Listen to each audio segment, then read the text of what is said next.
Happy New Book Day. Today's reading buddy is going to be, no name yet. He's got a nice little knitted sweater, and this is our reading buddy for this book. And I got him or her. It doesn't have a section. It's just a bear, I guess. Like doo-doo-doo. Anywho, it was a gift from one of the nurses at the hospital, and well, I kind of feel bad because I didn't put her in the list of who was the nicest nurse to you and who gets the award at the end of the month whenever all the points are counted. And I didn't, because she did not lift me up, and she did not give me a personal connection, as another nurse had done during my time there. But she was kind and understanding and very giving and thoughtful. So I love this teddy bear, and I love the knitted sweater. I love the knitted sweater most of all because I try to knit, and we'll talk about that some other time. Today we're starting a book called Ghost Cat by Beverly Butler, and she's blind, and normally she wrote more period pieces set back in time. This one was set in the modern times, and it's about a ghost cat leading a young girl to whatever mystery. Now, I read this book in around 7th grade, and it really turned me on to reading. It's like I started reading a lot in 7th grade after this book. I sure can't tell you whether or not this book is any good. I don't even remember a single thing about it, but that it was my first book. Besides the story about the brain, the adventures of the great brain. That series, well, that was introduced in 6th grade, and we'll get back to them. I just think that their culture is pretty strong and pretty different from the culture of children today, and so it might be difficult. But I don't even know what this book's about, so we're going to get started as soon as I stop yammering.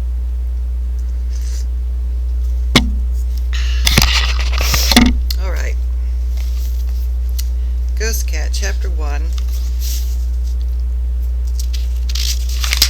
see, I've got my elbow all up in the face of our little reading buddy. I'm so considerate. I got a couple Beverly Butler books. I like her. She's a good author. Alright.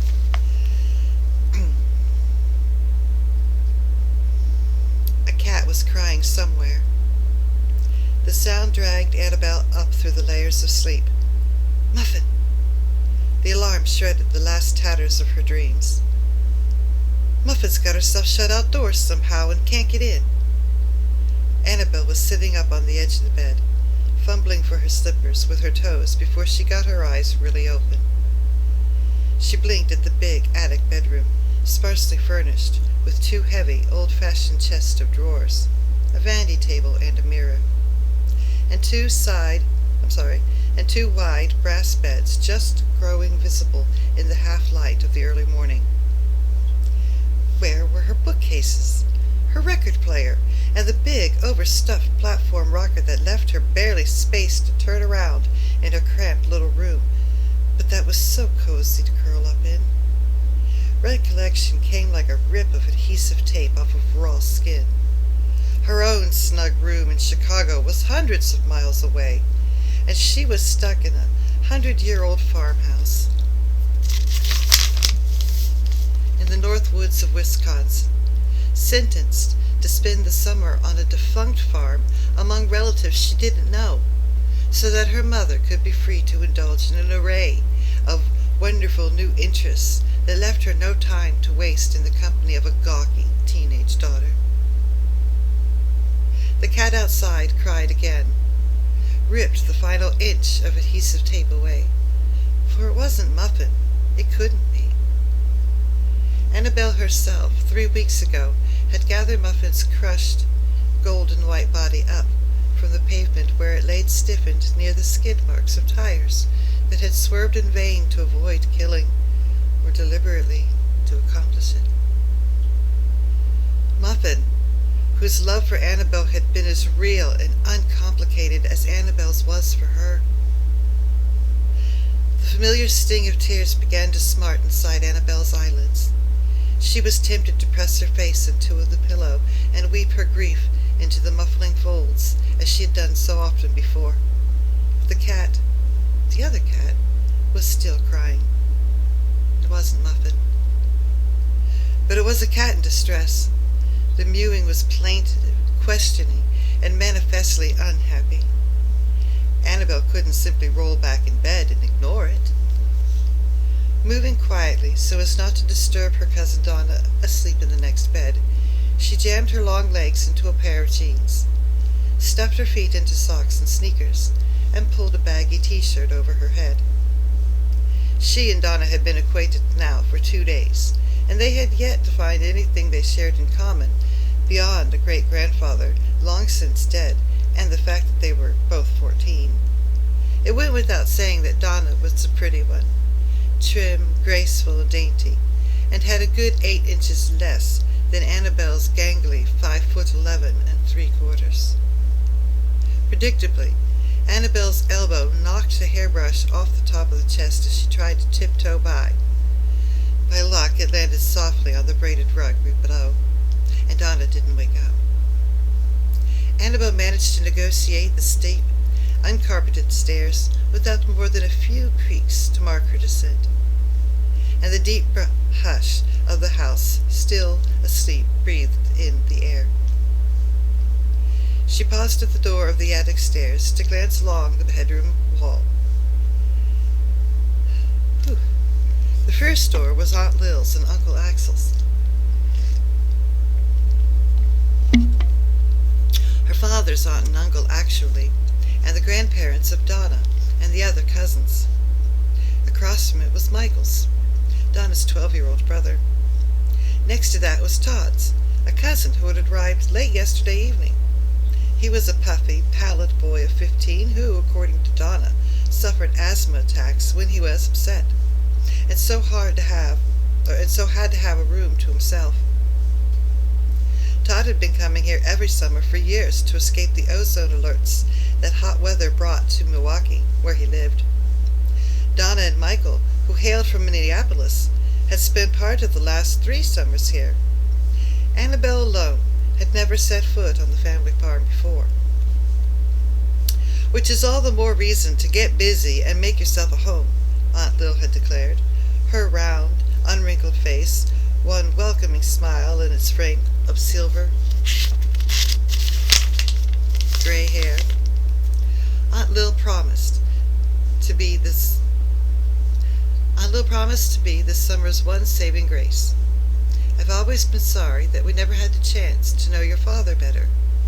The more family I can round up in one place, the happier I am. The 3 bedroom doors were firmly closed without a whisper of movement behind any of them to suggest anyone was awake. How was it that no one but Annabel seemed to hear the forlorn mewing outside? Or was it that an animal in distress didn't matter that much to anyone but her? To her, the continuing sound was becoming a force she couldn't resist if she tried. She tiptoed on down the next flight of stairs and across the living room to the front door. The door swung open at her touch, as if it had been waiting. Weird, she reflected, to be living so far off the beaten track that people didn't trouble to lock their doors at night. On the wide front porch that ran the length of the house, she halted to listen. For the moment there was silence everywhere. A misting rain falling noiselessly. Not a leaf rustled, nor a bird chirped, although the pale light was growing stronger. Then, well, there it was, that anguished mew. It came from the direction of the barn. No, from the woods behind the barn. Annabel set out on a loping run through the wet grass. She thought of traps that might be in the woods, rabbit snares or steel-jawed things, and immediately tried not to. It was sad enough that the poor creature was bewildered and lost in getting rained on into the bargain. "Here, kitty, kitty! Here, kitty! Here, kitty!" she called out as she neared the barn. A deep growl greeted her from inside the barn. A massive black shadow rose up in the doorway. Annabel slowed to a weary walk. "Ricky? Good boy. Nice dog. It's just me." He was a difficult dog to get to know. A mixture of several breeds. None of them small, and all of them nervous. She had made a certain amount of headway toward becoming friends with it in the past few days, but there was no predicting which hand extended to him would be met by a lopsided wag of his great corkscrew tail or by a warning show of teeth. "Nice, Ricky," she said, coming to a prudent standstill beside the door. "You remember me. It's okay. It's all right." He wasn't looking at her, nor listening to her either. His head was turned to the woods. Another growl rumbled from his huge chest as the cat mewed again. The hair along his spine rose in a bristling ridge. "Ricky, no!" Annabel said sharply, alarmed now for the cat's safety. Suppose the dog should rush ahead of her and seize the cat in those fierce jaws before she could get to it. "Back! Stay back!" The dog swung his head around with half whimper, half growl, as if he had only just now discovered that she was there. He was trembling as though he had been beaten. Annabel put out a careful hand and stroked his head lightly. He whined uneasily and slid away from her, cringing.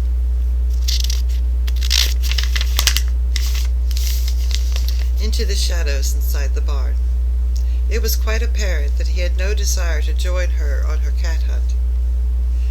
Nevertheless, Annabel took a long step forward and closed the bottom half of the divided door, shutting him in to be absolutely sure. Weird, she told herself before the second time that morning.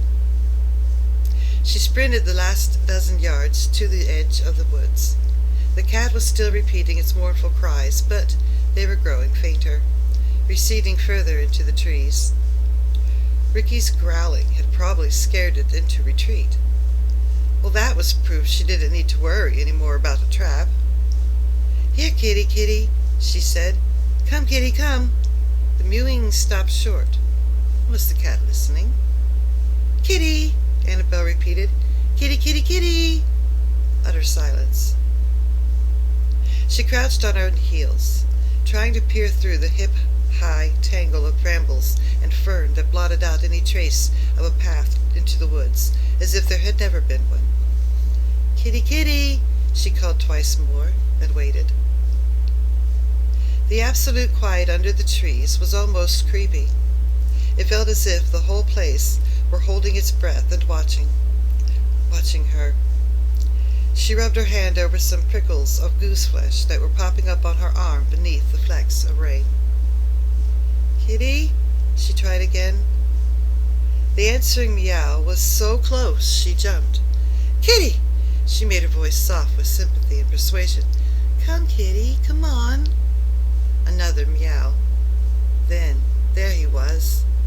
For the briefest of instants she saw him gazing at her from under the dripping fronds of a fern.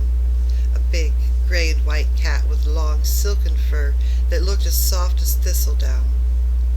Suddenly, without a flicker of motion, he was gone, dissolved into nothing but a tracery of dark ferns against the pale trunk of a huge old birch. "Kitty?" Annabel coaxed. "Come, kitty. Come, puss, come." The name slipped into her mind unbidden, but somehow right. "Duff? McDuff?" He answered her, but from a little further off, and to her left. She called again, and he answered, but from an even greater distance. Well, for a while she kept on calling, listening to his replies, always prompt and eager, growing ever more remote. When she gave up, baffled, the same thick, eerie silence settled down on the woods as before.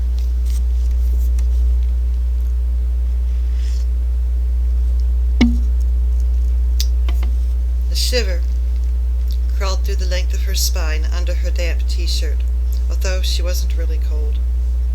It was a spooky place. This was a spooky place, this stretch of woods, with its crowding of rigid black trunks, lightened only here and there by a ghostly birch, all of them still only half-solid forms in the morning mist. She could imagine the cat a victim of some ancient curse by which any creature that ventured into these woods was doomed to roam in a helpless circle forever, never able to break free. "Kitty!" she called once more, loudly, to shake off such morbid fantasies. She stood up to ease the cramps in her legs. The cat mewed abruptly from almost as nearby as when she had seen it, except that it was approaching from her right this time. She thrust aside the thought that the animal actually did seem to be traveling in a circle. A better explanation was that, much as the cat wanted to be rescued, it had been chased by dogs and heartless humans so often that it was afraid to show itself in the open. Her coaxing might be more effective if she ventured partway into the woods herself. She glanced up and down the edges of the woods in search of a break in the heavy underbrush that would be easier to push through. There was none. She was gripped suddenly by the odd reluctance to set her foot past the closest tree, let alone wade on into the mysterious dimness beyond. The cat mewed plaintively. "Now I'm getting weird," Annabel told her foolish qualms. She hitched up her jeans and resolutely strode straight into the ferns. At once she was drenched to the skin from thigh to ankle by a deluge of water from the fronds. A raspberry bramble whipped across the back of one knee and embedded its thorns in the fabric covering of the other. She had to stop. "Wait, Kitty, I'll be there," she called as she stopped to drag off the stubborn briars. "Let it be, girl," said a steady voice behind her. Annabel's gasps tore her free and whirled her around. She was suddenly less startled to see that the speaker was the old man, whose bedroom had opened off the living room. Old Pa was what everyone called him. He was Aunt Lil's father, and according to Donna, well into his 90s. Annabel had seen him only at mealtimes, when he shuffled from his room to the table and sat picking at his food without any comment to anyone. "What did you say?" The old man blinked at her through rain-speckled glasses. "I say let it be." "What, the cat?" Or did he mean she shouldn't be crashing through the raspberries that would probably be producing a fine harvest of berries later on? "There's a lost cat in there. It's crying. I've got to help it." She rushed clear of the brushes and sidestepped further to her right. The cat wasn't crying now. The sound of old Pa's voice had stopped it. "Kitty," she called. "I say leave it, girl." The sharp authority in the command rather than the command itself halted her. "Why?" Annabel demanded, then accusingly, "You've scared it away." The old man began to shake either from palsy or disapproval. He hunched bent shoulders inside his faded yellow sweater. "That one don't scare, and you don't want him. If he's out, she'll be stirring soon." "Who will? Aunt Lil?" Annabel asked, even though, as the suspicion was growing in her that it might be unrealistic to expect him to make sense. "Aunt Lil doesn't have a cat." Aside from Ricky, this place boasted no livestock of any kind. Annabel had looked forward to making the acquaintance of a variety of animals here, as well as at least some compensation. Well, here, as, at least, some compensation for her exile from home. She got on a lot better with animals generally than she did with people. But although the property had been known as the Paterson Farm from time to time, One of her Peterson ancestors had homesteaded it more than a century ago. It hadn't been an active working farm for a good many years. Uncle Axel Peterson, an executive of the paper mill in the town until his retirement, limited his farming efforts to a large vegetable garden behind the kitchen and to the maintenance of a well-trimmed lawn. She'll be stirring soon, old Pa repeated, his voice reedy and cracked once more. He seemed to be addressing the crook of the crane he clasped in both thin hands. Always when there's young folks by, that's when she don't rest easy. Annabel shifted from one foot to another. She wanted to find the cat. It would be wandering off discouraged if she didn't keep up her coaxing and calling. Yet, it would be right to leave the old man by himself at sea in a mental fog, yet, would it be right to leave the man by himself at sea in a mental fog? A door banged up at the house. Aunt Lil's voice fluted across the yard. Pa! Pa, where are you? You outside? Old Pa turned his back in the direction of the voice. He jabbed his cane to this side and that of a red clover as if he hadn't heard. It was possible, and supposed, that he hadn't. Over here, she called. By the woods. He's with me. She waved. Excuse me.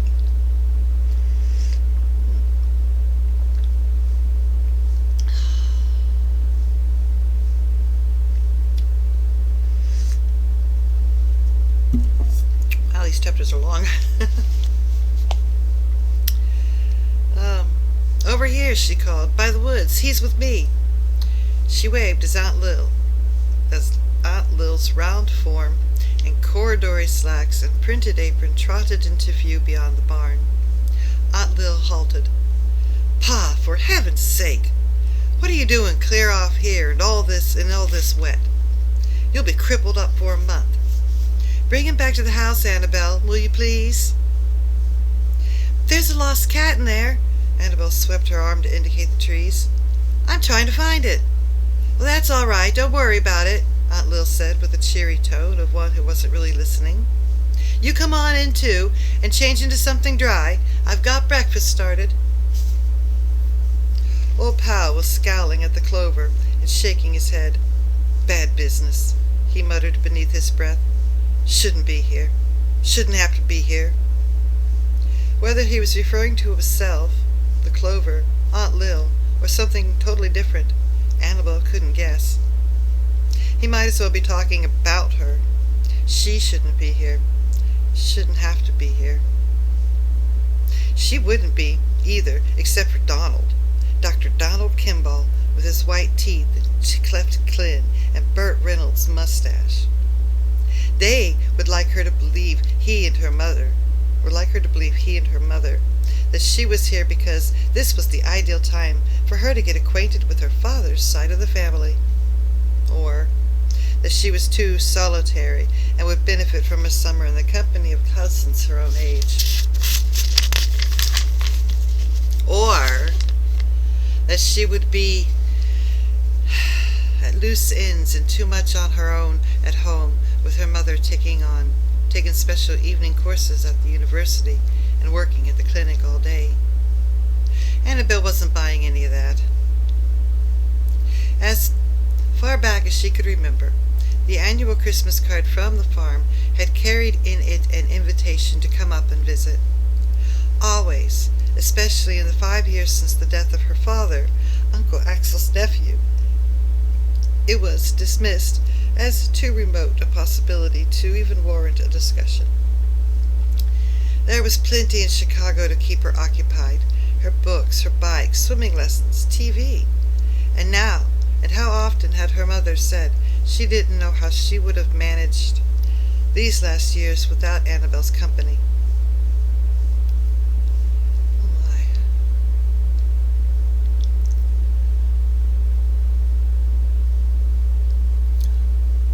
Sorry. Having a moment here.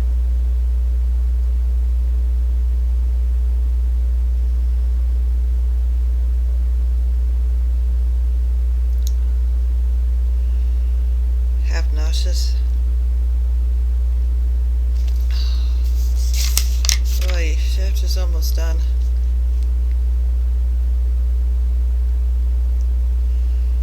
Oh. I'm not reading this over. I'll tell you that right now. They had managed just the two of them together. They hadn't asked for help from anyone else. They hadn't needed anyone but each other. That was until this past Easter, when Dr. Donald Kimball, not even a real doctor but a dentist, had joined the clinic. He also joined the clinic carpool, and very soon was dropping Mom off last when it was his turn to drive. And he was leaving magazines on natural history for Annabel, bringing a catnip mouse for Muffin, which Muffin, clever creature that she was, promptly batted under the sofa and never touched again. Providing theater tickets and dinner for 3 on Mom's birthday, suggesting that Mom look into refresher courses in her field as lab technician, and encouraging her to broaden her interests outside of work. Mom kept insisting that he was no more than a considerate friend, but all at once the burning question had become how to dispose of Annabel for the summer. Annabel was in the way. Her scowl matched that of old Pa's as she slipped a hand under his arm. Aunt Lil wants us to go in. She's getting breakfast. Old Pa jerked his elbow away. I brought myself out here. I guess I got sense enough to bring myself in. Annabel retreated an apologetic step. Sure, okay. She didn't know much about old folks, or how they were supposed to be treated. Thank goodness, here was Aunt Lil advancing on them. Come on, Pa, you're dwaddling, and you're getting wetter and wetter by the minute. Annabel seized his arm in a no-nonsense grip that caused him to lurch against his cane for balance. You heard it, didn't you? The cat? He asked, as she started him forward. She sent it out. It's having these youngsters about. They've got her started. Ah, now don't start that kind of talk. You know how it upsets Axel. Aunt Lil actually gave his arm a small shake. There isn't any cat. Never was in my experience. And we've always had children here during the summer. Not children this year, young folks, old Pa repeated stubbornly. You watch them close, or she'll be stirring.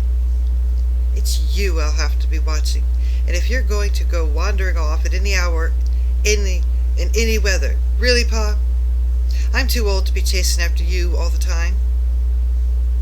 It was not the first time that Annabel had heard her sound cross. No doubt Aunt Lil had a good cause, but Annabel's sympathies followed old Pa, as he was hustled across the yard. How must it be to have nearly lived 100 years, to have grown up, worked, married, raised children, run your own life as an adult, only to end up being handled and scolded like a baby? Annabel hung back to scan the fringes of the woods one last time. Kitty, she said experimentally to a clump of ferns. There was no answer. She hadn't really expected there would be.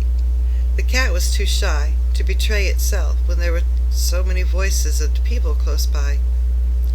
With a sigh, Annabel turned her steps toward the house. She would take up the hunt later on as she got the chance, maybe with a bit of food borrowed from Ricky's dish to tempt the cat into trusting her. Time enough after